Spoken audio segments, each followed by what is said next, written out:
Ahanba Maktada, Salai Story Channel gi Mahut Sinsaduna, Panthoi Mangang na Mayambu, Taram na Oksabagaloinana, Ikok no na Kurimzeri. Ngasi sumayam gi damakta, Nungairaba, Matamgi wari ama pudana lakjere. Wari asigi mamingna, Nungshi bagi pa. Wari asibu ibirakbana, Hema Moirangthem. Hauzik mayam gi maphamda, wari asi khudol tamzeri, Mayam punna taminarasi.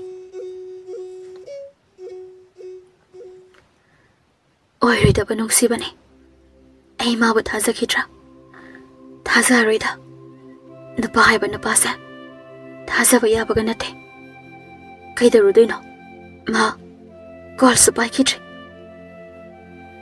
Ahingi matamni laisi da tumba yaramde. Laisi sauna machinda soli. Mi Nungshi bi basunanta basida. Ai bo magi wakan khanki gadrane. Andubo Tamoya mapalubana. Nungsi ba machin amata oirasu poklubana. Ai mabadi kaubo ngamte. Asi haina mamitagi mapisu sinthai. Adubo laisi napu sapu da tumbada themkre. Laisi mamagi mapamda maboknai haiduna leibani. Ma private school amada oza suoiri. Ayuki matamni laisi da nganna hugatuna thawa ingkhang luisili. Laisi masadu hainingde. Imang mangi. Kanana di mangloi, Nungshi ba mahakna, handak honglaiba maong mataw sida. Laisi thabak loiraduna magi kada tumina phami. Hana thoki ba thodok singda ningsing lai. Thoibina. Laisi nangda da thoi boyga laimina ba dari sido khangbra. Laisi thoksadana. Risi haidi karambano. As da thoi baga nahan achapothin ba lakmina bado. Laisi na. Oh, masaka lolaga lakpado natra. Khange adu kaidorage. Ho mana nangse haibiyo na hai leri haye da thoibada. Takpada yadra mali. Is taligwa. Nupa koi ba kaina. Khiri be mai. Yari be ma. Chahida yasilaktre. Laisabi aribi mingthol phangjingai dane. Sasat ya zaho. Wari di be ma. Hauzik matam sidane. Nungsinaba thamubaga yaponte. Lo, chak tum thong na batarusi. Laisi amadi thoibi thabak ama tawbagi baraka ama logduna leiminabani. Somdana thoiba mai kanati. Mai khusina marolama. Lembana. Nasaktu yadene kusudo. Haiba nangdi thoibana. Kaino, mai khuse ngonda loina layan haibani. Kusu adoda kaisanarige. Risi thoibo hoina phamiba adomda lai. Lakna hairi. Maido, Irian zana tikiti haide. Aduga kaino mo sangatna mishina. Lembana. Darisia. Masigi thoiba haiba maitan mambase. Mui haibi sauri bani. Adugi bu. Thoiba saunuse. Mi lembana ngangbabu aseng mangang bani. Thoiba risi da paina yenglaga. Is. Sak singjiga. Nupi ne yabi da bangakta. Hoine. Ai thire mureba. Adu nupi di ai na khak oiramni ne koisa. Ha. Hoi chume inaw na haiba. Ado aina hayo na haiba dadi haibi khrabo. Aseng bani thoiba. Taseng bagi di aise nupi koi rena khalam bani. Ado bo ma bo he uba matamda Nungshi ba phawkhre. Lembana. Nungshi ba phawkhre.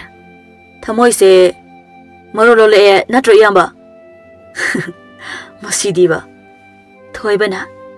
Haidi haikramne ado ngasai thoibina haibadadi yaden hairi hai ado yamba laisidi tasengna pukse lepi amadi oibani ko haujikan gi nupa ani ahum koibido tawdamni koiragasu ama kainera matung koiba aduna tan lembana ibo adudi aisu koi gaino ama kainera matung dia rasiam kangdro risi na fetawraga madumakni aina pambasu thoibana Aduga laisigi thamoi thugaibadi yareko. Haima nungshiri sibu kaina nabro thoiba. Kanana khang iyambadi ningkiba hongdaba anam kanbamdi leidana. Aduda haibani da. Ataida anam kanbadawna ai mangondasu anam kali. Magi damak khongkhom sisu handoroi. Lembana. Wa. Ariba nigi wari sita bada ai ekhoi nungshido ningsing aida. Hera. Phone charge tawramani lauthokhi si haiduna changki risina Thoiba, Thoibi the phone to do. See, I welcome the dog. Seba, the woman. Is young I am the Goribasa. Hoise, doggy. A sea hiding a cold away. Some than a lacy amadi Thoibi, Piro Luisili. Lacina. Sina facing sa, Pasanatambayanda brava. For not need the Kangi Bimanama. The Bav hung the Bagay say Yandabane. Haying Nang so, the Bakway Kangni. Is Ibema, Koy Sunia. Is Hagi, Taudi, Masakangi Koi. Danjada, Toybigi Fondo, Rinking A. Lacina. Tauredo. Noigi, Krishna Kusungam Zabado. Hone, Krishna Kusu is a so. Me, I hit Hawaii. See Hirega Fondo Picre. Lacina. In my Bima, Tagalu. Hello? Ho, Tanglian Man Januk Siba. Risina. Hoima. Toybana. How nay she be? Us young way. Lacy toy with the pain yingy. Toy adoi. Kangsina the Bisaraga phone to the high. Me sing say, Pang the bagi awaba sidiba. Yarise. High viruno. I know as I have a do. Leshiduka Harige. Ya dida. Rishisuka Natari. Amuka hayo. How's him to hayoba? How's the amane? Som the gun napatari. Toybina Lacida. Rishina phone sepide o hai. Say. I decay phone by deba. Pyre. Say, never put a tono. See Hirega Pisili, Lacina. Astaligo. Toybina Risita so. Go pyro say, what do you do, Sanaro? A sea hiding a receipt a Pisili. Lacita Natanapai. Hello? Hello. Saxarabo. Chare. The Dawidi Charbo. Chare. Ado Ido. The side toy with the Haikibo Ado Nanke Kalige. The Nagi Wafamda. I. Lacy Fondo Kingly. Dada. Ido Yumlongi Kolai. Setobi. A sea hiding Toybi Fondo Picre. Lacy Magi Fondo Picre. Some than a Risina. As Toyba. Lacy Fondo Piro. I mean Masada Hangdana number Pide. Han Hankige. Disturb Torgon. Wari and Sanaki. Receipt toy with the pain yang lega. Son horror. A sea hiding no height and a junkie. Toy very see the yang lega. Toy be the Hari. Toy. No dari sisa. No height and a zunkry. I sooner kay hide no country. I na number bureau. Manalang Kadaba is sodo. Tally. Paris. I domina picre. Amasina England and Gang Nabra. Nangaweb, Paris, Potaro. I sung a city, Caraway, Aduna, Potaro. Wariga say, Sung Sans Hana Davida, Tamagi Gaina. Wari he wabugaino, Hangs Hana Suya, Tamego. A sea hiding a fond of Tamcre. Toby Mazindo Pitoga. Tiwin Bani. Quinini Gaina. Nungshi Wariga Sabada, so Pang Pang Diva. Lacy my fond of Metuna. Toby the young Davida. Pond the young Duna Heidi. Bak Trebema is how long in a gaina. Young Sugar Padua Mali. Tomoyari Tiangabani. Is out of Hiragana. Mapan the Taurosalo. I am tanning diva. Toybi Lacy the pain a young Duna. Pondona can the Tamlaga Hiptare. Toybi Machindo, Murum Soli. Madi Pasabadona. Ahibu, young Sugar Paduma Gaina. Madi. Ask I Hidino. Man the Vanina High never later. Us to make. Lacy Mabok Ibianina, Masubu Kori. Ibema, Masu, Tabro. Lacy Mangduna Lady Bado, Mabok Nakora Padulagan Lay. Abo, Kay Hage. Abok say, Hidak Zadonina. Abok Saxat Hogi. Hoyabo, Chaktibi Regilo. A sea hiding a Lacy, Jacum Lom the Changi. My fondo, Lady what devil to tummy. Pongis Kindonga Lakpadada, Hifit Yangly, Miss Senserdani. Good morning. Adonangi Ming say, Evi Giming, Coxak Bishiko bro. Lacy Lak leave a message to Hanning Ramali. Phone this kid look hang laga, reply P. Hang leave a Ming say, I giming ne. A seat hack a fondo. Say leave a panic to the Yepki, Aduga, Mabokizak Tiri. Namidangi Matamni. If any Masana Piga, Wari Sanari. Ibema. Isusi Kaino, Mang Mang the Nadumli. Kaidoragesibo. Laymana. Ima. I sukangdi. Masi angang Ozagi training gi Imphal da leirubado adudagini. Training loiraga halakpadudagini. Mana sumaina dum leiribasini. Asibu nungsinaba nupaga kainara zatlo. Khangde da ima nasuse leisabiga phajalakpasidane. Aina hangadabadusu somda thabaksina yadaba. Hoini chummini moi mamanabi thoibido amukta lakpa yagadrana amukta hangakero. Hoi hangake ima ai thame somda mi lai.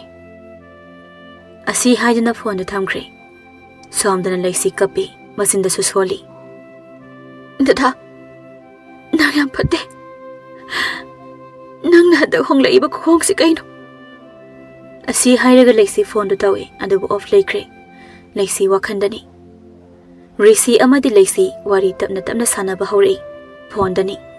Leisi Kai haiga Nangi adugi kukum dudani Aya nangsa Kak nungshiri si Ho Ayi sigi kukum sida nungshiri ba Mani lam henbi Is Aina kaida lam heli ba Heli Asi haiduna risi Thoiba amadi lemba na hibli ba phamunga duda hibai Phaijub tu hek suke taubaga Phaijub tu haidurai Risi na sauna Noini de Phazana pummine Thoiba thausa da biri sida yengai lembana matang yam chadana phaijub haidar pai dasani iyamba nana waina thado khiba manamni nungsidra Thoiba lemba gi lukhamda paklauna tharga aduna ne hojifang nupini yabidido chegrak manam adagi nangi moinam karamba nupini yabidino sidani ne nupi mayam na koitan tanarisi da lemba gi moinam se nungsiyena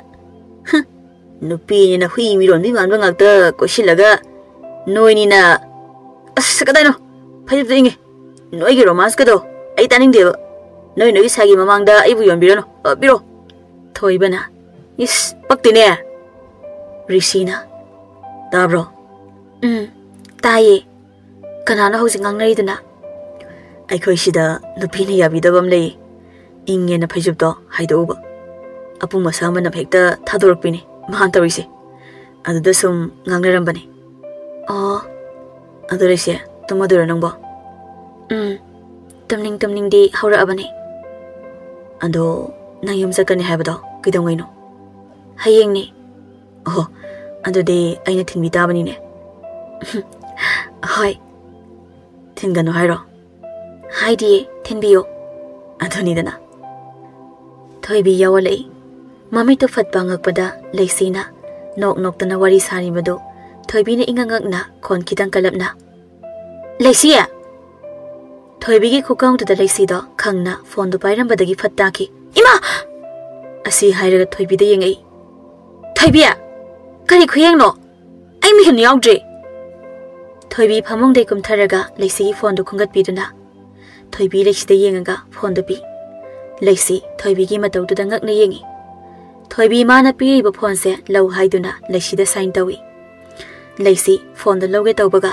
Risi gi phone khingai Thoibi pi gi taramba phone da phone ring khingai iba mi do kanano haina yengi Darisi Thoibi ngakna leisi da amuk yengi phone da amuk yeng tawduna lei Leisi Thoibi da gi phone da mullaga lawi aduga Thoibi da haifet yeng laga Sono surabana tumu badai Asi hairam laga phamung da ka khatkre Thoibi mong hadana kem haidabi magi tumpham da changi aduga leisi da nokphet taram laga hipthakre leisi ngasi gi Thoibi gi matau sida angakpa ama phauri Risi phone dani leisi kaidoroge ha kem tawde ife mananga mane ngasai de ge na kauri base ta de bananga ma kem tawdi aido ta haudre Thoibi se ngawraba kainom tawre Aide noi tumi lekhi badada kaido khrabano khaluini Namiti sum hauki ngasini leisi na mayumda chatkadaba namito magi dari sigasu ahanba unaba oigadawribani leisi mingsel mamangda kharake sili Thoibi leisi gi manakta phamlaga magi phone do met na hairei mi masade first date oibera kaino yamke ko leisi Thoibi da na fetawna yenglaga First date oi baine keri se second date na hena ke doine Midi yaningdaba saraga manungde hekta yaramiko. Matamana lakpana yadaba zani sisu. Aidi ngarang do pungak hengakre haba. Phondaga murum salambaduda. Laisi kerambadagi thoibida onsilaklaga thoibigi manakta phamtharai aduga. Nate nangarangi do kidoino ba. Yam pakatnaga hangi. Ho kem tawdi bema nangi ngarangi na tawdudane aido tamina dum yengbani. Tanja aduda laisigi phone do kingai. Laisi phone do da yengi darisi haina thabaduda laisi kuidabida satbai. Noina pigi hongnabi kiyadana leirabo. Ai mi ngai bagi thabakse kaya hainade ko satholo. Loi darisi laabo. Noi hostel gi keta leire. Okay. Asi haiduna phone do kai aduga phat hawali. Lae hai bro. Keta leire hai ai thoki ko. Good luck. Horen asapole hello ko. Hoi lehelake bye. Si hairam dana thokri. Risi amadi laisi gari sum thorakpana mafam amada yaure. Mafam do yamna su phajai. Risi gari hek khambaga laisi phatkummi aduga. Aya. Sidi yam phaja leirame. Yam phajana semgalame. Risi laisi da yenglaga. Nangdi yam salami oire. Adaso noi ex ko oidero. Laisi thok sanda bida. Ex kanatiye. Sigi lambi se pharaga chatpa lamsing do adum chatpada ui kaino. Mafam sigi phajabade. Ex ki wadine sukun unadana kaina khibana halida. Risi laisi gi manakta changlagaga mamangda satlip silaga.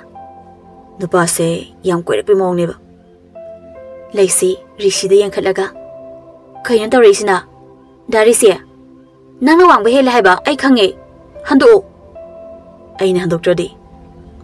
Laisi maning handuna chatke tawi. Rishi laisi gi khudata phai aduga gari khamli badom da purei aduga hairi. Laisi se gari sidane iren jana phamo. Hanadi mafam se phampham leibani. Handakti semdokpagi lokthokra male. Stena makhak phariba gari sida ai phamdaiba. Aine gari macha thoba haite ko. Ai gari ga tuminabaga ngamoi ko. Rishi nokladuna gari gi mamangda phat ngaklaga. Aina ngaktoini phamo. Laisi do phat chongkhalaga phami. Ando aidi yam laraba machani. Aduna nangbo hayeng nungaina thamba ngamni heba ai thajade laisi. Lairaba inakhunba aigi famdane kemta leite. Thamoi sengba madune marudi. Phana yamna inakhunba imungduda minungsi gi wangmada hingadabai sarupudine. Phana lairsano. Thamoi sekna nungsinaraga loire. Nupa napi chapmanana subanamba bukalabadi karigi lairaba oidino. Darise lairaba haise thabakta jilhau thiba mido madu oigadabani. Chumi adu wahai gi wani asengbadadi madu oithokdida. Ho oidabada ivanina ohillaga loire kaino. Masi angangsimaba. Asi haiduna anida nokminai.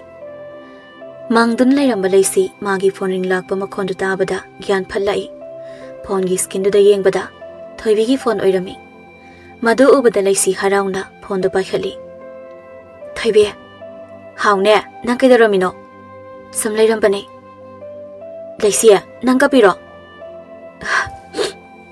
Kapti lok to bagi khonjel on bane. Nang dari sigi wakhan thado.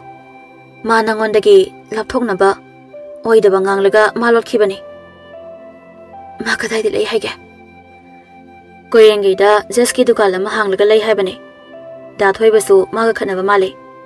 Dari si su saurini na poda daine. Handak lai khiba phone du suna amutu gai khre hai. Nate ina kare yam khunba masa dongna ayo yam ngning de ko. Ai hayeng noi abu khoida lakani cha hapamo. Laisi khumde. Mangaga leira no yare madugi makok sa ko na padugi da maktane namitagi na pitari bado pamudraba. Pamude. Ai pamudi. Nungsi basu thamning khide.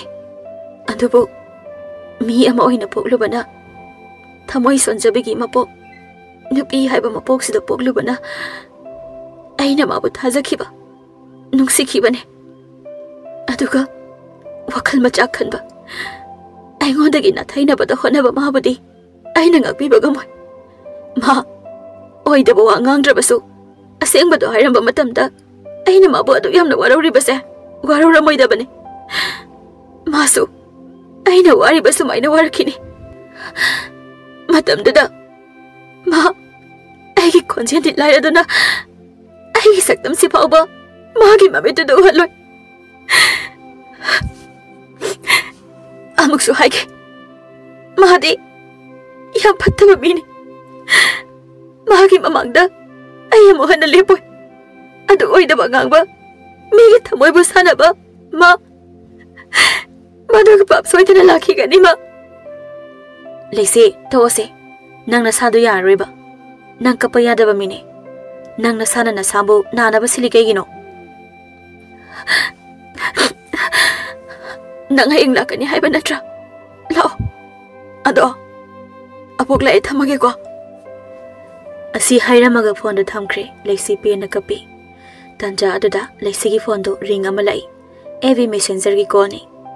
Lexi haifet yengi mani madudi messenger da message da Lexi bu themjin bibagi masaruk to oizaba mangal Lexi directly ba mitlogi pirang du haifet tai thok laga phone da paikhali kidoina koksak pi sibo Lexi koksak pi hairak paduda nokning uramali haifet noi ai mina haisi khum da bidaga noi ni ai do nang hauji ki khwai du da som nokningak ba adugini is yam nokningi raba ado nangi evi mingse change to nungai deba sigi account se kuiraba account ne ai pak na supai je ama mok check to gina login to bani oh ado mingke gauge leisi evi da leisi sanu haina hang bani mada ai gi evi account aseng bani oh ado de ai friend request tor ke ko hai toro ado isam samna tinasi yabro yahi tinasi ado de nangi account aseng badada oina torage kakta hai thameko asi hairaga thamkhre leisi magi phone do charge toksilamaga thokre leisi risi gi wakal kauna ba khotna ba oina tapna mangang ga wari sana ba hori makhoi any friend oina phajana tinari mangal sumagi wari leisi da share tawi leisi so do mangai adubu mangal gi thamoida leisi bu nungsibagi mami amadi da ba horaki leisi di mangal se magi marup amani khana nungsi mana mangal se marup amadongna yamna nungsi ribasi kari amatagi natte mangal si mama na mayangni mapa na Meetei ni mapa na kaina kre mama gi mapam Dubai da leibani mangal gi imong nungai awat pa leite mapa mapuna kairak thabiramba oibana Dubai da masagi company chawna tawduna leibani madupum namak leisi da wari lirami numidangi matamni mangal leisi da call tawri leisi phiron loisilambadagi magi phone gi ring da tabada tap lauraga mangal oirambadu da paikhali hai mangal kidorgi bema phiron sum loisilambani hayeng di mande ni na school chatu oiramni ne miss ni na aza haisidi chatpata bani kaino nangso nasagi company yingsinba adum chali dudi chamme ado ai mana kawre amta chaluki ge ado ai call tor khidoi ni ko tumamba yari ko hoi mangal phone du thamlaga mama na kawri barom da lai ibungo chak cha ne su khangde hana ga nang ya mana dre nate isa bu kai dorage ima ai game tawde ko hana gi na samangan du ni nasina khangnau haiba na piduna kai gi khangna driba mangal chair du singthok tuna famlaga sor asangba ma hondoklaga ima ai khoi chena siliba na pido madu sokau jubdong tawi ai hina de e kamaina churiba nahando ai khoi company da meeting kanna tawringai tanja du da phone se tawri hoi ma ai wari sanabada ngairi bane nungshi nabadi na tiduna aduga isa meeting du dagi kitang tholaga meeting gi mafam ni mangal gi call lakpadada mangal phat hawalaga phone do pai hello kaidorino linthoi ꯑꯩꯁꯦ meeting ꯇꯧꯔꯤ ꯑꯗꯨꯅ ꯉꯥꯏꯍꯥꯛ ꯂꯩꯔꯒ ꯇꯧꯔꯛꯀꯦꯀꯣ ꯑꯁꯤ ꯍꯥꯏꯔꯒ ꯀꯣꯜꯗꯨ ꯀꯛꯂꯒ ꯆꯪꯉꯛꯏ ꯃꯉꯥꯜ ꯍꯦꯛ ꯐꯝꯕꯒ ꯀꯣꯜꯗꯨ ꯑꯃꯨꯛ ꯂꯥꯛꯏ ꯀꯝꯄꯅꯤꯒꯤ ꯁ꯭ꯇꯥꯐꯁꯤꯡꯗꯨ ꯃꯉꯥꯜꯗ ꯂꯣꯏꯅ ꯌꯦꯡꯉꯛꯏ ꯃꯉꯥꯜ ꯁꯥꯎꯅ ꯑꯃꯨꯛ ꯊꯣꯛꯂꯛꯂꯒ ꯐꯣꯟꯗꯨ ꯄꯥꯏꯔꯒ ꯉꯥꯡꯒꯦ ꯇꯧꯕꯒ ꯂꯤꯟꯊꯣꯏꯅ ꯉꯥꯏꯍꯥꯛꯇ ꯐꯥꯎ ꯃꯇꯝ ꯈꯥꯏꯗꯣꯛꯅꯤꯡꯗꯕ ꯑꯩꯒꯤ ꯃꯇꯝ ꯅꯉꯣꯟꯗ ꯂꯩꯇ꯭ꯔꯕ ꯅꯠꯇ꯭ꯔꯣ ꯍꯥ ꯃꯉꯥꯜ ꯂꯝꯕꯤꯗꯨ ꯂꯧꯊꯣꯛꯂꯒ ꯋꯥꯈꯟꯗ ꯀꯩꯅꯣꯝꯅꯤ ꯅꯃꯥꯏ ꯋꯥꯈꯜꯁꯤꯗꯤ ꯑꯗꯨꯒ ꯃꯉꯥꯜ ꯃꯣꯡ ꯍꯥꯗꯅ ꯈꯨꯝꯃꯛꯏ ꯅꯣꯛꯐꯦꯠ ꯇꯧꯅ ꯂꯤꯟꯊꯣꯏ ꯌꯨ ꯑꯥꯔ ꯃꯥꯏ ꯐ꯭ꯔꯦꯟ ꯑꯗꯨꯒ ꯑꯩꯁꯦ ꯅꯪꯒꯤ ꯕꯣꯏꯐ꯭ꯔꯦꯟ ꯅꯠꯇꯦ ꯑꯩ ꯅꯉꯣꯟꯗ ꯅꯨꯡꯁꯤ ꯍꯥꯏꯈꯤꯕꯁꯨ ꯂꯩꯇꯦ 이반이 와리 샤나바두디 줌나 프렌드 모이나 칸키바니 아이디 낭보 아이기 보이프렌이 칸크레 탐에 꼴자가자가 떠올거노 너비 어마 오이디 리리 코이부다모 아이 탐에 아시 하이르가 마소 사오르가 탐크레 시니마 와리시 이분과 낭보 너비 방키드로 나마 아이디 솜솜 손질래 아이부 이사기 이마우가도 우바 팡아로이드로 망할 짝사바 호기 떠럼바니 마마나 듬나 하이르바두다 마마도 yengai 마마도 마사기 미yen가도 gian taraduna charo asi haiduna mama adusu chaba hokre mangal chak chaba loiraduna magi kada changai table da lariba file singdo sear du singthoklaga check tawri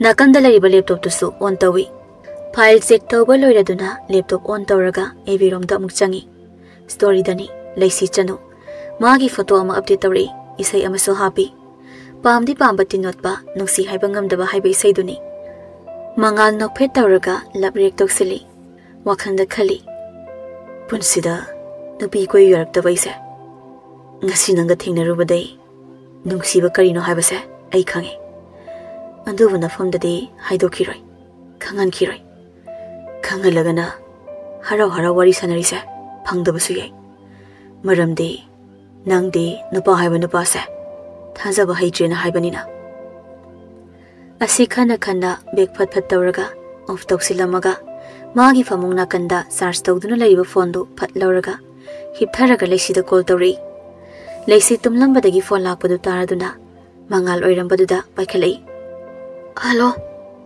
hello काइना तुमबोय बेमा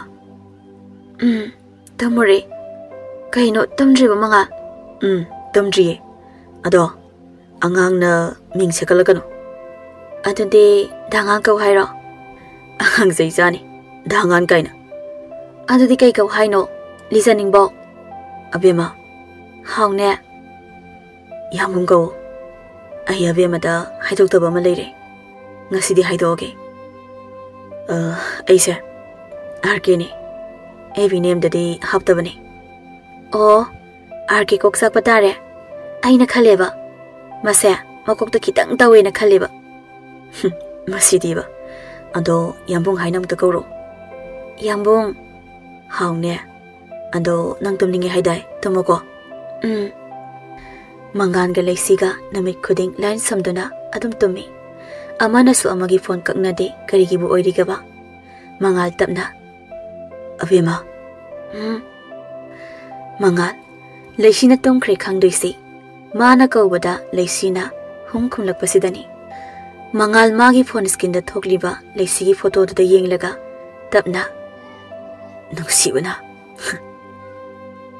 तबना सोली मंगाल अमुसु नफे तौजे वाखंदा सु खली माने नंगदी अही थमोगी मपुदुने असुक नुंसीबा नंगदी अही याइबिने थवाई असि हाइरगा तुमिना नोकजे मंगाल फोन तो अमुक येंगलगा पाखना अमुक दारमदनने थीना ngang ha masi tabra tadabra yenge bema handakti khumaktre mangal tapna soli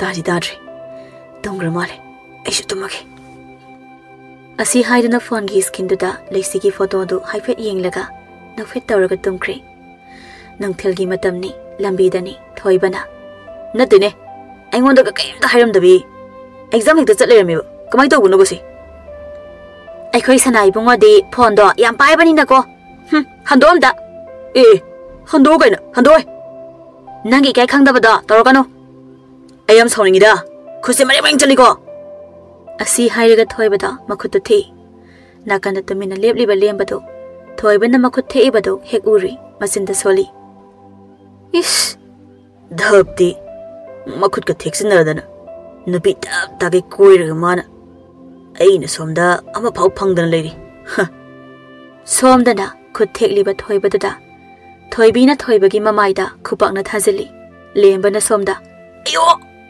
hairaga mamaiduda nali masinda su hai oh makhut thekpagi thajin bigrini as nadi naramni asi hairaga lembada thoibagi manakta lai thoibi sauna khut ka thedana nupina za sugai koiraga nanga toba da maina ne aisu toba manbra ha hando jage asi hairaga intho amaga chatki lemba thoibagi manakta sensilei aduga lemba mamaida nanduna hai ush hojiki dudi naram manida thoiba lemba da paina yenglaga aingonda ne nangonda na ti thaido ado chaina do aingonda su phawini phawradi asi hairaga lemba da thajilaga chatki lemba do kaplaga ayo yate kharmale ngai ko zamina je asi hairaga tanaki laisi school dani class loba loridana tholi pari laisi ubada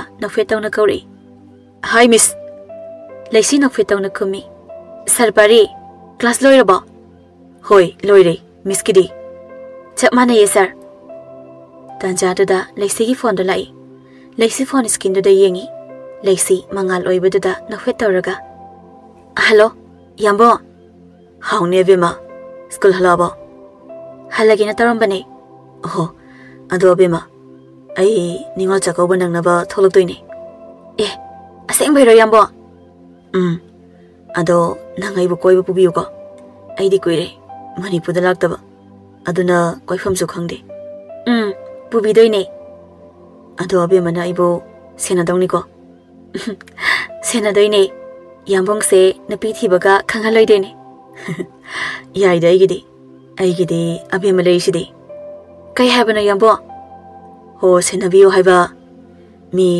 be mana isenadana kanana senadoino haibani da is wari gadi ado matam sadana call tawrisina thabak hangbro hange be mase niksingak adugi ai se hekta chongthora iraba chongthora inine hoine pharise aina yam hanaba tawge thamage ko asi hairaga phone do kai mangalgi yumdani mangalgi mama sunita phone da wari kana sari thadoina adoima bungodi halabo halaktrine handakti nopa nopa se hanaga yamanadre kaidaroge khoi bungobo kanano khangdi phone da wari yam sanai ahingsu tumdi aidine narakadrana su pakhale kaino nupiga koirzalo adune nong mata nupiga wari sanau yadaba mana handa khonga ibase imangak tabangamdi ima bungodo angang natre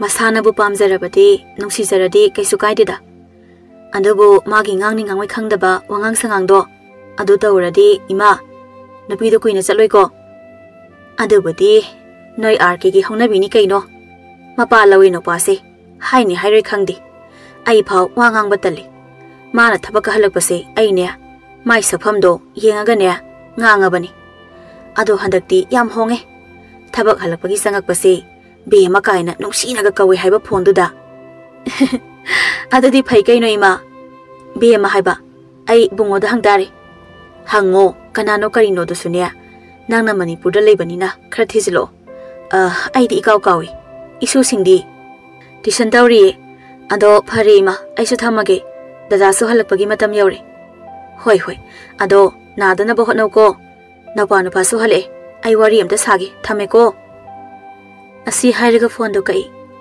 mangal magi phone do message ina no phet ka su tawri mangal magi ka gi thongsil hek yobaga mama na kawri bungo tabro mangal phat lepaga mama na kawri ba adom don silaklaga no phet tawna mama gi manakta sangsilaga phami kai hagi ma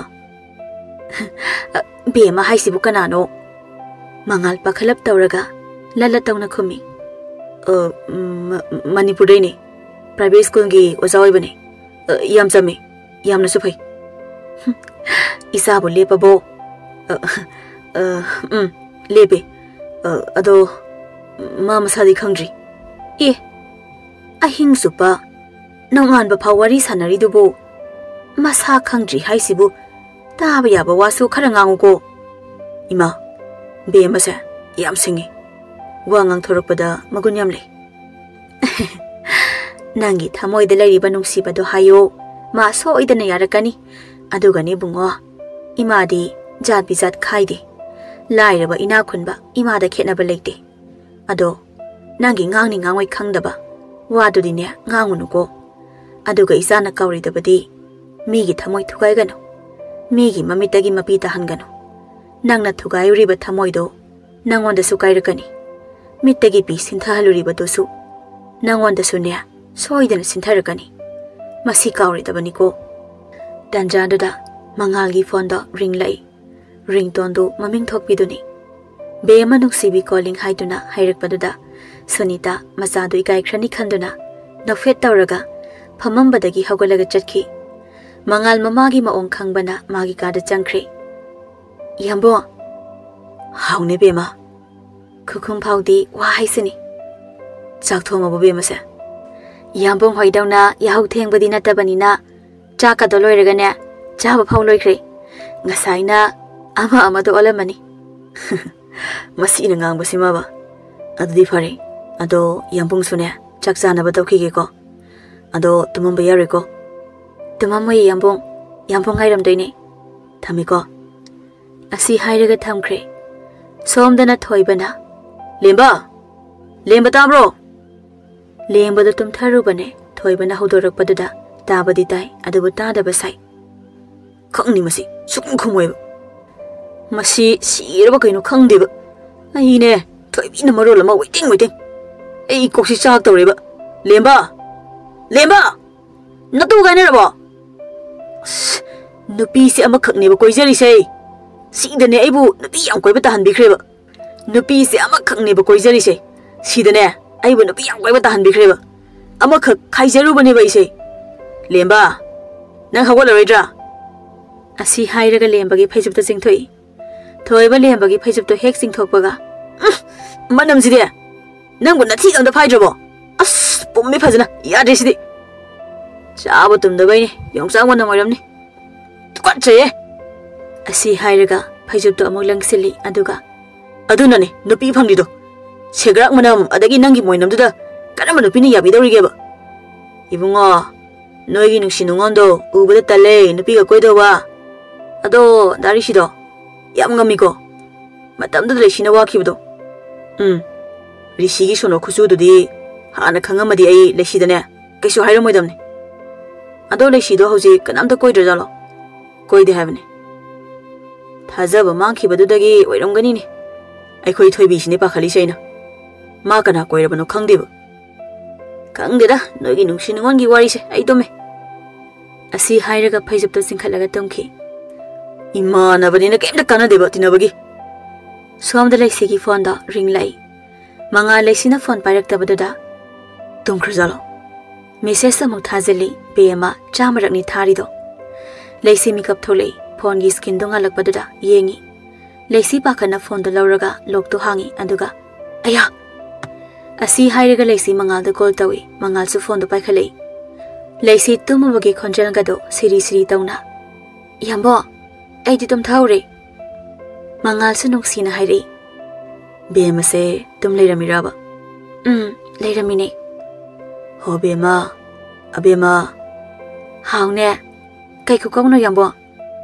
Sum nungsina kawbane nungsibai. Ha kaiba. Tasina dabasu yaroi. Aduga yadabasu yaroi. Ha karibana yambo. Ho aise bema se yam nungsi. Ado nangi hanagi warisu ai khange. Adubo aide madawna nangi thamoide thugairoi. Aigi punsi sida bema bu nungsirakta mikuptuda ai punsi supa nungaiba ngamdana lianba oijage. Khallaroi thamlaroi na khankre. Adubo ai yambongda asawbade uloi. Yambongna ai nungsibibagidamaktade ai yambongbu thagachari. Ado yambong, aidi nungsinaba nupa thamningdre. Kanano thazarudoise? Thazaba mangkraba ingonda. Yambongbu thazaba, hoi. Thungnaba, thungnadaba. Tamba ngamba nate. Adubu yambong, ai isana isambu amuk wahanba. Ai pamdre. Chumi bema, nangna haribado. Ai oirasu adugi wahaidu haini. Ado, mise. Amaga manau haibadi yadabane. Ado ai bema budi wahaloi. Ai kaina maisasu langhaloi. Punsida, nupi nungsiba masak khanglakte. Ima nungsiba, ise nungsiba. Moyani natana. Adubu bema. Nanga wari sanakiba namitudagi. Ai thamoida. Bemagi mafam ama leirakpagum tawe. Leisu lehangane. Leisi khumde. Leisi thamoidadi mangalba nungsiba haurabani. Adubu leisi uthokte. Gokona Soniyada kapsanabagi matangda yamale yambong. Manga leisi gi thawa sadana khumlakliba paukhomdada matamina leikre. Leisi suwa amata ngangde ngihaki matung. Manga leisina tumina lekhibadada amuk kauri. Bema. Humdang khumai. Tumaba. Saushinaraga tumgibanine. Leisi mangoi hawi hairi. Ai saudi yambong. Mangadi leisina hairi ibada. Mangoi hawi hairi ni haibadi khangamde. Bema. Ai nangam nusi. Tamninga boy gi bema sa. Tamninge. Nungsibana. Nungsibana. Bema. Aya. Asum taudana namitama hokre. Matamgi khongsati sum hoki. Leisi amadi mangal tamna nungsinaraki. Thoibi namita leisi hoida lai. Leima mangolda famlaga hangam singdo mali. Thoibi leima ubadada kauri. Ima hinjang maliro. Malamine. Izadi udaba kuireda. Kuire. Leisi so abo hoida ayamba leibadada. Adagi aina marolama. Aikoi tamo luhongamdaigi chinbaga chapmanakiba. Oh, zango. Maningdane phi sunina tawkhibani. Hoi ima. Si hairaga changena tawi. Thoibiya. Ima da amta ngaikhoba. Thoibi sange tawrambada leplaga. Leimagi manakta changaktuna phamtharaga hangai. Kai haige ima. Nangi natase. Handak maraksi kanagano khangdi. Wari yam sane. Aina hangadabasu made engoda ikoida koizabasida hangba ngamda leire. Manaw nupiga sumanadini. Manaw nupido oiradi. Thoibi phat khumai. Khangdi ima isu. Aiga su handakse wari kya sanade. Ado aisu hange. Sahi su angang osilaktre. Aduna ima hoina kalinga sidane. Magi tangtaba ama khangningini ima de. Hoi ima dadi. Laima no fetawraga chango. Thoibi su sangkre. Leisi mamada yamna koizei atei gidi koide. Nupagi maramdadi mamada ikoi koizei. Adudani leimana wari basu. Masa leisi gi khanbada yamna wazei. Leisi maningda phi kana suri. Midi thabayam phaiko. Leisi gi maningdagi hairakpani. Leisi du khangpre khangna. Oima kanano. Asi hairaga maningda yengtho ubada. Thoibi oirambaduda leisi machindu phatpai thoga. Angaubi sono subra nangbo. Judi nungsibi. Leisi nokphe tawna manakta leiba phandupi. Se sidang hak phamo. Aishu loidawre. Adugane manongda phamurase. Thoibi leisi na piriba phandu lawraga phami. Kanaga laino. Da thoibi na thileiro. Ai madu nupaduga kainare. Ma palakano. Kamaina. Noini di yam nuksina daine. Atai lairi. Ado handakti nupise ahing tumde. Mi amaga wari sana haiba pawa matai. Kamai toina duna. Aikwe mana hairiro. Ima se. Ita nangi khanbada yamazarabane. Aduna imana ne hanga ona haireini. Karamdagi humlakpano khangdeda. Masaksu khangde. Yam lapna sulei. Adubo thamoi sinadi. Mabu nuksigano haiba yadre. Amuksu pakhataba ngamde. Aigi nuksibase. Mana khanglakpada aibu mirairamgadrana. Lapna legnarasu masak khangnadrasu nongma natraga nongmadi khangnarakhini. Manasu nangba nungsiramgani. Aigi itana aduk nungsiridunadi manasune itabu soidana nungsiramgani. Khangdada ai thazabadi kaya leitida ita. Napa khudingmak dari sigumbanina khalladi langani. Leisi wadu satna thairi. Natine da thoibano yani sibo chahi tara sudore haidaine. Aduga anghang masadawna pangsawda sawniduna kaygino. Pukse lepte nupi uba yade. Nungsinarine tha amagi manungda nongmakak pau phawrakani. Kai kanarige nungsinabage. Thoibe nungsiba haibase namit khudingi wari sanabado nate. 24-hour wari sanaraga nungsinaba hengakadaba nate. Tha amagi manungda pau phawreida mada nungsibagine. Ahidi nungtigi wari sanaba 24-hour wari adum sanabase soidana khanarakani. Asoiba thinarakani. Adudagi khanarakani. Wathi warim ngangnarakani. Nungsibagi magun yauroi. Khangdada hauzik matamgi nungsinarine na tawnarise aidi pamde. Tha amagi manungda nongmakhak pau phawnabaduna magun yam leyena khale. Hoyeba chummeba adudane magi nupi uba yadabadudadi kanana sawninghoidenoba. Wari sana sanana phi subudu suloisinkhre. Nongmadagi nini dagi humni tha phazilakle. Mangal amadi leisi nungsinaragpa. Yamnasu nungsinai ani ase adum nungsinaduna leidoribra.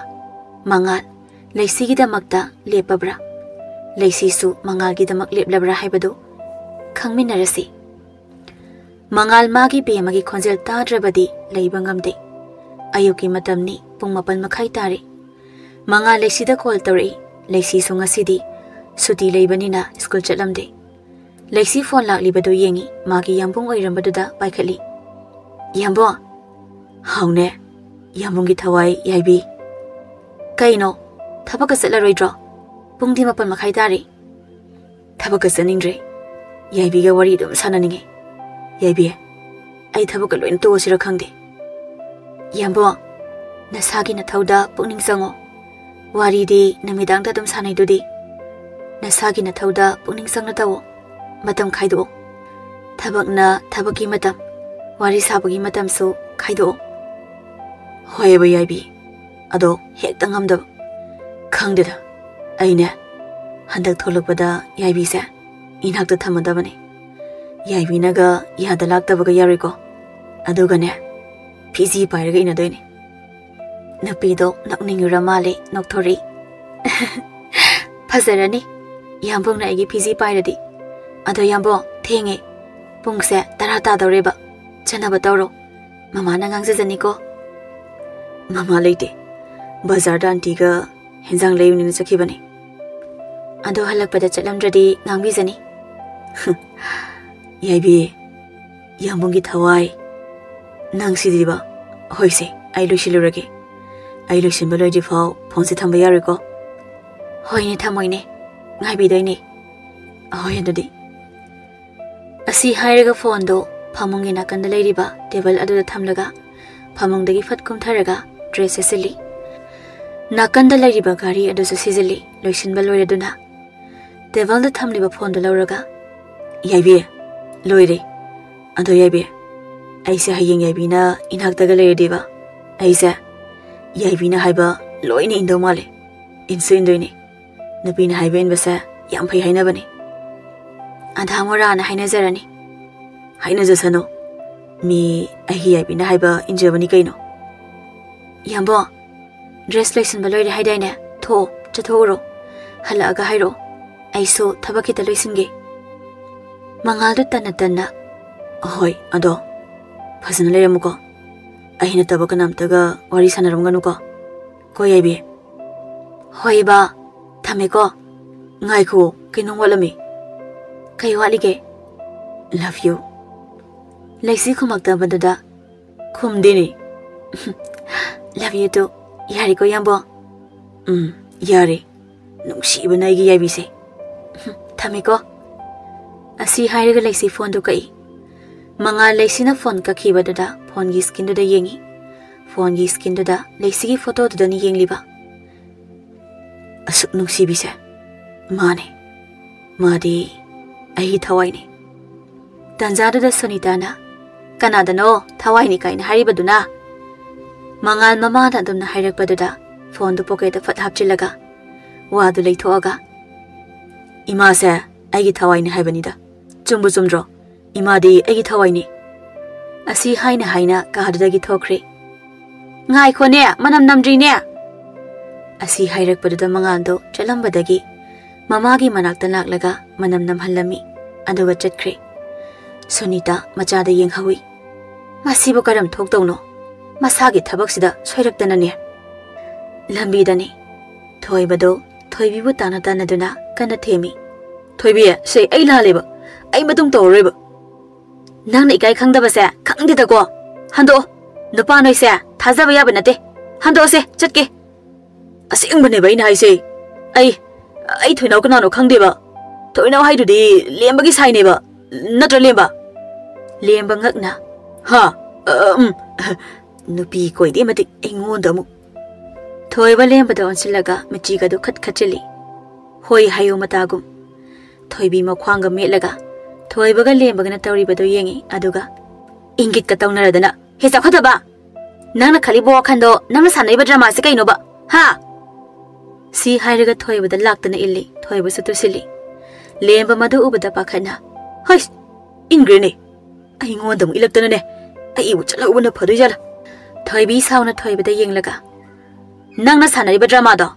Atopa nupi da yaram ba ye. Ado ai ngonda di yaroi. Matung mana ai gitung ilakano. Aduga phone store kano. Natrabadi ne.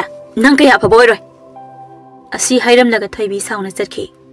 Lemba thoibi na chatki bado yeng hauraga. Thoibagi manakta pakhatba saraga changi. Thoiba sokro. As siramni da. Siogri se. Labak thibani. Ayo. Nupi phangdabana nangang idu kaino. Nang ai somdradi ba. Nang khangadamni nang. Hoi se. Nang sokpaduda aingonda kemna tawba ngamoidabado khangeba. Adoini. Lao se. Si hairaga chingkhali. Ayo. Lemba nang bai halaga hebro. Halo ye. Soi se hida hapu se. Nupa na bu nupa mande. Thoiba su na hena hairi. Hoida. Nangonda na tatawani ko nang. Office tani. Mangan laptop da kanna magi thabuk da tawri. Tanjadu da magi phone do ring lai. Madu ubada mangal call do paikali. Hello, sir. Okay, sir. Kaidongai dagi lao habino, sir. Okay. Sir. Haye. Oh, langna bu tawjarge. Okay. Asi haidana phone do thamkre. Phone do thamkraba matungda mangal sor asangba ma hondoga. Kainoi khoile baksi tongnoi mem sibo. Thabong pham da lerdi. Bemaga wari sanabasu yaroi. Tabukalo intukningi day. Asi hairaga laptop lomda maya mo onsili. Namidangi matamni. Laisi namidangi tabakkan na loisili. Tanjandada laisigi phone do ring lai. Laisi phone do ubada magi yambungi oirambadu da paikali. Yaibi. Yambungi thawai. Haune. Yambung halabo. Hale. Lambi da lady. Nong suruktana gari thawyada dan lady. Ado yambo. Nong salhanganu ko. Yambong horelamo naton phuneba. Yaibi se nungshi bana. Nangi yabung se kem da tawri. Ado bema. Mi yam nanai ko. Nang de nahan beya de ko. Nang nara de yambong waneba. Nare yambong. Ado tabok mayam sida. Ai pakal yam na yaibi. Kay dawrage. Ado yaibi. Nong si khara pathare. Aduna ai yum yoruga tawrage ko. Tumonganu ko. Ngairamge. Thame ko yambungi thawai. Asi hairaga thamkre. Laisi phone do nakanda yepsinkre aduga thabuk do loisili. Sonita phone da wari kana tawri. Natine adu yamba paisa do bu kaidauge hainoba. Marupkini ima. Ai ningol chaka walak paduda singalakeba. Bungo da haidausu magi police ki wahangdo tawrakani talebai. Imagi account di nawpa da loina sinakri. Nangonda paisa thagrasu mangonda dum phangni.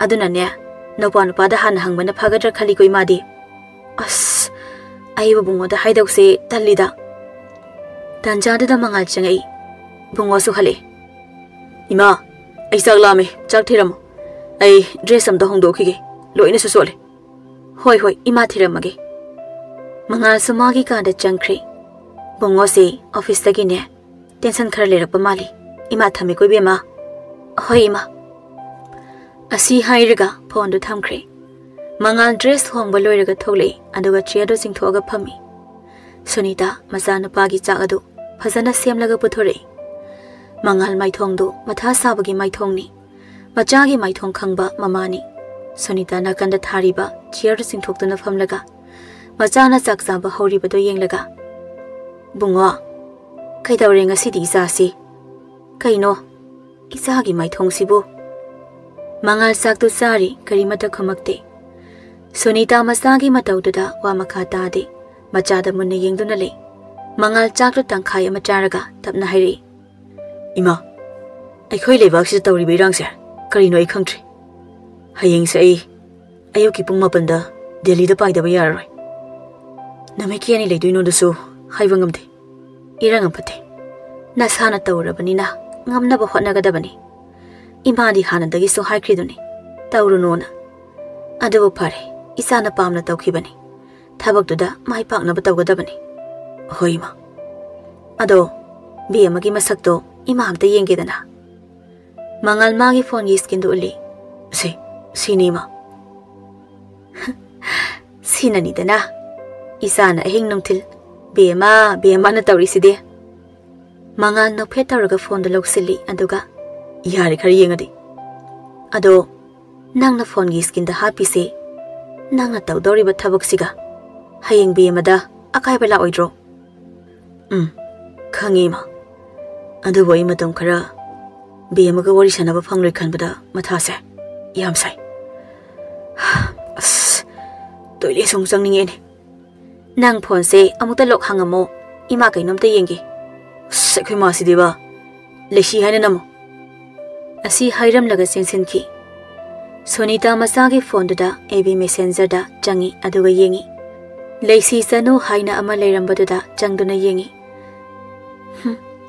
masidi lapthona ba pakna yari dori ai isanu pi da pholam da tawki asi hairaga masana pi da phone tawsili ima hi bungoga khangnari ban pi se leshi sanu haina ebi hangbani madu amta yeng bungoga makhoi ani se nungsinari ne na tawri base a yaukhre nang amta thigalo aduga imala aga isagi imau haiba chalaga dabani o masana pa da sunatana mama suyongna leshi da ngawri dana hoi ai thigala age thamai ko de hoi phone du hek thambaga yengkhalakpada masana pa manga lepaga leirambadu da sunita pakhana bungo kaino khangine se nangi phone si mangal magi phone da lauraga ima aigi heng punaba kai nom ta yengsin biulo sunita su masana pan hairi badada masana pagi pirol kai kado hapchili mangal sumagi mapot na chai hapchili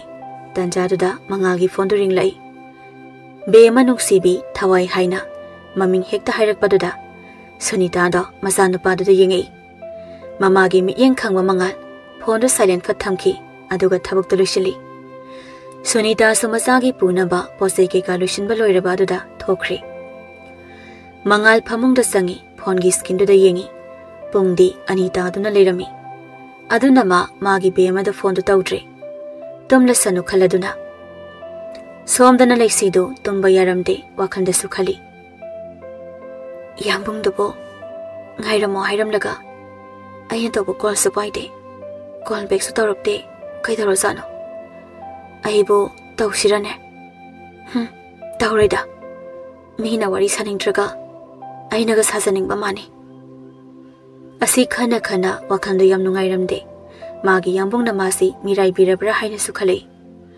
namitu ma hawkhre leisi mathwa yam nungairamde ayuksu magi yambung na call tawduna adum hawdok pirakpani ngasidi hawdok pirakte leisi mamitagi mapi tare yambung kaino nang tawri basibo Asi khalaga Lexi Mangal da call tawi adubu Mangal phone do pairakte. Lexi sauna kapli tauna phone do phamung da langsilam laga thokre. Laima masagi ka do waita sali machagi phone lakpagi ring do tabada. Laima machabu kauri. Ibema imagi Lexi tabro. Lexi su mama na kauri badu taraduna mamagi manakta changi. Kay hagi ma nangi phone se ngasai din khingi se amukta payune. Lexi magi phone gi screen do da yengi 10 miss call yambung amuka su tawri Lexi mama gi manakta gi khara tholaga phone do pai yai yambung do ngarang thabak loibada pung theng lerame aduna ido ngasi oina tawrage na adum potharaba behemana tumbadu su thugai ningdraba Lexi asabu utabi da hari yambung aigi miss call di kaya leramge hai ki bada ngak tabi Lexi nate ai ngasi ahingse tamdabi da nongan ki bane ai na ngai ni hairabadi adum ngai bane adobo mangando wathale abema ai soikrese sorry matung do reba ai am lankre ngarang se thabaki tension ga aduga imaga su wari sanaraga leithokre adoine Haida, kaisu kaidida. Yabi, nang saurno base. Ai soikreba. Lexi makhondo kapning tawrabani. Yambong. Kaigino ina yambong se. Asuki matik thazariba. Sakhang basunate. Ohirda balairabadi. Ngaling aida. Lapthok na hausi yambong. Angobi. Yambong na nungshiri si warem bro. Ha.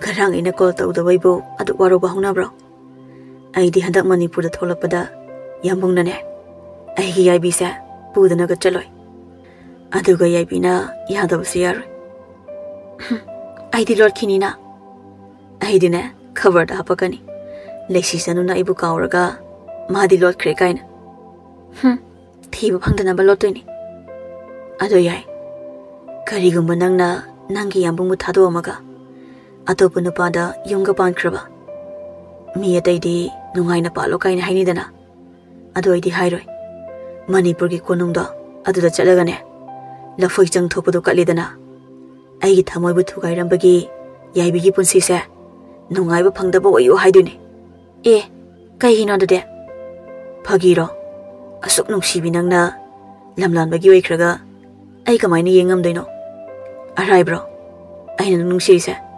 Is tarai naga bor piram gadro sap oina tarung gadam ni aduga ni yaibe nungshi naraga magi nungshi jabiduna Athouba nupada mayum pankraga nungai afana palo haido moido thamoi singna nungshi banate kagi bor pidino aidi mado sungya yaningde mayang kok Meetei kok oirabanina phasana singene nangso is singdeko aingonda di yaini yam thini heli singba adu yai ai ngasi sa Delhi da sapatare pung kya dano mapandane adu di tabu ta dawri yambong ta dawri adu yai sumaina nungti wari sabadi yaroi maramdi ekhoi number singse tek loina tawdoine tha phana su leroi ado nang phasana leiramuko ado yai nami lekai koiramganu ko yambong gi thabak ta mai pak na basat piuro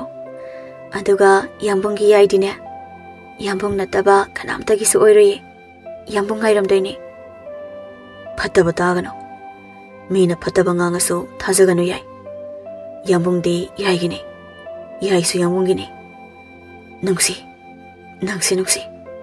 ado pungsi su yasilaktre yambong losilukhi ko phasana chaluko yambong yaubaga message tharke ko Fazana layuko nami lekai koinuko love you nungshi bana ahi thawai thamo yambong matam siyadre thamiko phone do thamna kre phone thamna khibaga Lexi gi message samalai yambong isau su khara tawkre yambong salamdai da isau masa ama tawkre khangoda baine saunuko ado nangi yai lei haibase yambong kaunuko ai su yambong bo kaw bo leiroi phasana chaluko Mangal message ama phathali.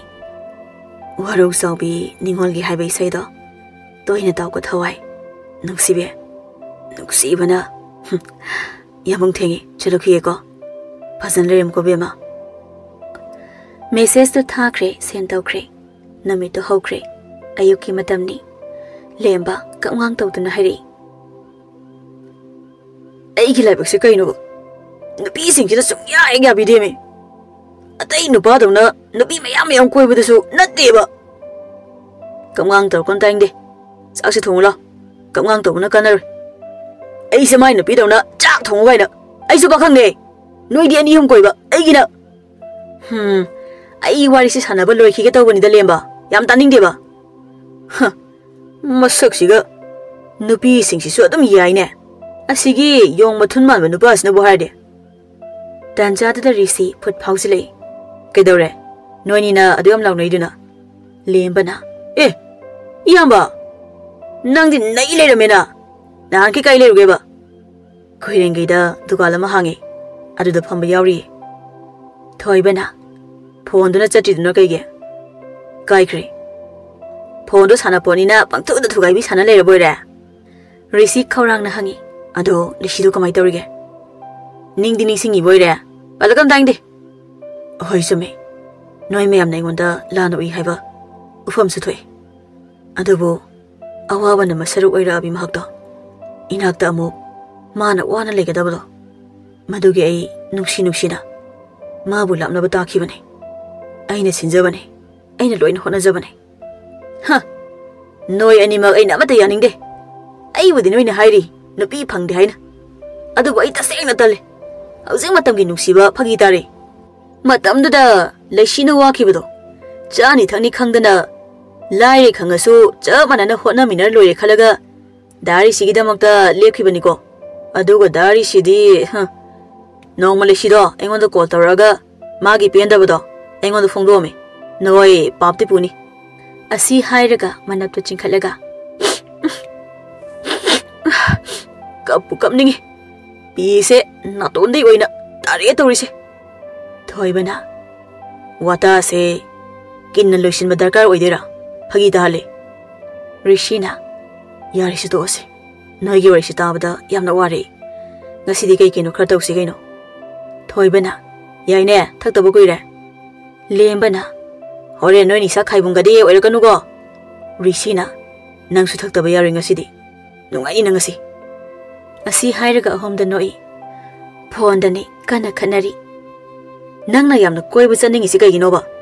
Laisina. Hayeng koi basat pagi program aina hokibro da thoiba noi na horok panatro aduga hayeng da ngaira kan sida kaino bada dana haido ho do bo idea or heba noi humne adum chalur heba aidi kharige dada yarok da badu da chatoiba chaloina asi hairaga phone do off thamkre risi call amuk tawseli off hairak badada masi sono si boibu asom dana thoibina kaidare ma Phone silang slaisina. Hayeng do. Da thoiba noi ni chaluro. Nang di kay dawrage. Dari sisu laktui ni. La are. Ma loi habane. Hausik tani da. Da thoiba phone thamki bada ngari ko. Moi ni nga ta na laktui ni hairei ni. Mai do nang da laknari ni. Lakna ba natte. Laimana. Ibema ta bro. Laisi mama na hodorak badada hawgalai. Laisi. Haukiba singdo manglanda urambaduda mabukning nungsirei. Laima masagi matawdada masagi manakta phamtharaga. Kaidawrage isabo nasaga nungaitabro. Kem tawde ma. Isagi yambungdudi pau phaunadabro. Laisi mamana yambunga palakpaduda ngakna yengi. Laima masada nungsina yenglaga. Imasu khangine. Adubo aduk lamna leriba mado. Isana kaigi thajawribano. Imadi madu kaya thajadiko. Hawgalose. Imana saka loina loirabani. Asi hairam laga laima masagi manaktagi thoki. Laisi magi phone du lo hangi aduga magi yambungi message lakpri yengi adubula amde. Laisi mapungning nungsi na leibaduga magi yambungi message leiramdaba call tawra amdabadudana hena mapungning hena nungsira ami.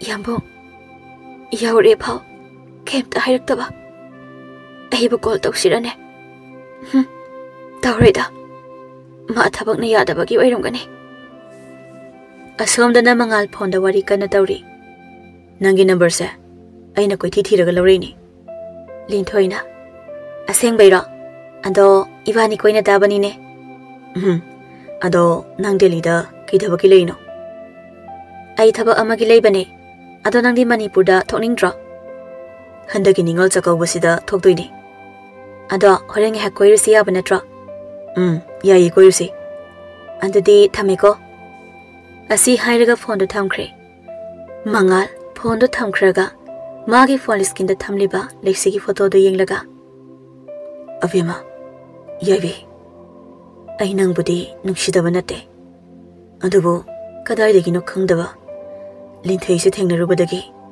ꯅꯪꯁꯦ ꯅꯤꯡꯁꯤꯡꯉꯨ ꯍꯥꯏꯕ ꯌꯥꯗꯦ ꯑꯗꯨꯕꯨ ꯅꯪꯅꯗꯤ ꯑꯩꯕꯨ ꯀꯩꯁꯨ ꯈꯜꯂꯝꯃꯣꯏ ꯂꯥꯞꯅꯕꯅꯤꯅ ꯅꯪꯅ ꯑꯩꯕꯨ ꯀꯩꯁꯨ ꯅꯨꯡꯁꯤꯔꯝꯃꯣꯏꯗ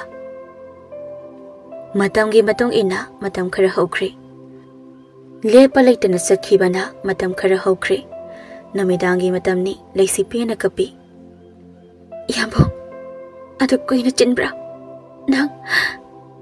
ꯅꯪꯒꯤ ꯑꯩꯕꯨ ꯅꯤꯡꯁꯤꯡꯕ ꯄꯣꯛꯇ꯭ꯔꯕꯣ ꯑꯩꯅ ꯀꯣꯜ ꯇꯧꯔꯁꯨ ꯆꯤꯜꯂꯦꯅ ꯑꯗꯨꯝ ꯍꯥꯏ ꯑꯗꯨꯝ ꯆꯤꯟꯗꯨꯅ ꯂꯩꯈ꯭ꯔꯕ꯭ꯔꯥ ꯅꯨꯡꯁꯤꯕꯁꯦ ꯑꯁꯨꯝꯅ ꯇꯧꯕ꯭ꯔꯥ ꯄꯨꯡꯈꯥꯏ ꯑꯃꯇ ꯑꯣꯏꯔꯁꯨ ꯃꯇꯝ ꯈꯥꯏꯗꯣꯛꯄ ꯐꯥꯎꯕ ꯐꯪꯗ꯭ꯔꯕꯀꯣ ꯌꯥꯝꯕꯣ ꯅꯪ ꯌꯥꯝ ꯐꯠꯇꯦ ꯑꯩꯕꯨ ꯌꯥꯝ ꯋꯥꯍꯜꯂꯦ